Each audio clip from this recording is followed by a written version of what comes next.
今仔日就是立冬啊！这台语有一句话讲补冬补水空，就是讲这立冬过后天气开始反冷，民众会填补食一寡较营养较饱的物件来补冬。不过有专家建议讲呢，这寒天食饱唔通伤过油粗，会当搭一寡菜色果子落去炖，安尼较健康。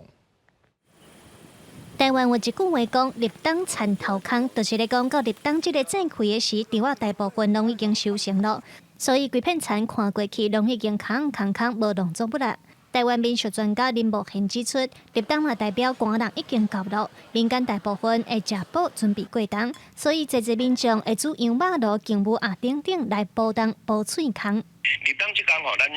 第一台湾民间的并无特别讲爱拜什么神明嘛，还是讲爱做这个这个祭典啦吼。只有这个爱食补吼，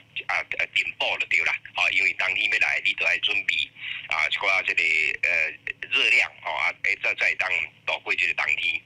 早前台湾社会普遍来讲，生活较无像即马遮好过，含得逐顿拢有鱼有肉，所以会伫立冬好好食一顿营养的。但是现代社会较无营养不良的情形，颠倒定定会食伤油，也是菜食无够。中药商工会是建议民众食饱会当掺一寡菜色落去煮较健康。阮是已经是走向一种养生啦，所以药有味其实无法当，而且即马药膳的料理内底吼很多样化，上重要是咱爱加真侪蔬菜嘛，对不对？咱做这蔬菜加落去的时阵，会让咱整个在养生补充内底又兼具的整个健康。